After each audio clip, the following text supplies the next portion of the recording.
আসসালামু আলাইকুম। বন্ধুরা সবাই কেমন আছেন? আশা করছি সবাই অনেক ভালো আছেন। সবাইকে জুম্মা মুবারক।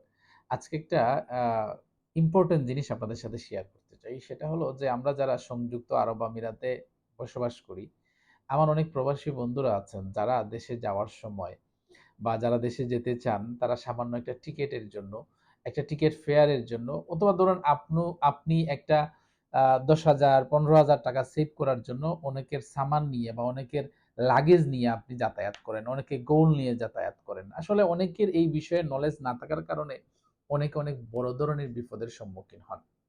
রিসেন্টলি একজন আ বড় ধরনের একটা আ লাইফ কি বলে?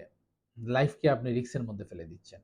অনেকেই আ এই টিকেট দিয়ে অনেকের সামান নিয়ে যান। কিন্তু অনেকে কি করেন? এই মানে এই লাগেজের মধ্যে বা এই সামানের মধ্যে আ গোল্ডকে দিয়ে দেয়। সো আপনি হয়তো জানেনও না এই লাগেজের মধ্যে কি আছে, এই আ সামানের মধ্যে কি আছে। কিন্তু না জেনে যখন আপনি এটা নিয়ে যাচ্ছেন, তো নিয়ে যাওয়ার কারণে বিপদটা কিন্তু আপনারই হচ্ছে। সো আপনাদেরকে একটা মেসেজ দিতে চাই বন্ধুরা, ১০,০০০ ৳১৫,০০০ সেভ করার জন্য আপনি আপনার জীবনের জন্য এ ধরনের একটা রিস্ক নিয়ে আসবেন না। অনেকে আছেন এটা নিতে পারেন। ধরেন ১০০ গ্রাম গোল্ড মেকিং যেটা আছে অথবা একটা বার, এখন আপনি বৈধভাবে নিয়ে যেতে পারেন। শুধু এটা নিতে পারেন। কিন্তু আপনি যদি লাগেজ নিয়ে যান, অনেকে ১০,০০০ ৳১৫,০০০ দিয়ে বা ৫০০ দিরহাম দিয়ে আপনাকে ৪০ কেজি একটা লাগেজ দিয়ে দিচ্ছে। কিন্তু লাগেজের মধ্যে আসলে কি আছে সেটা কিন্তু আপনি জানেন না। সো আপনার বিপদ হতে পারে বা অনেকেরই এটা হচ্ছে।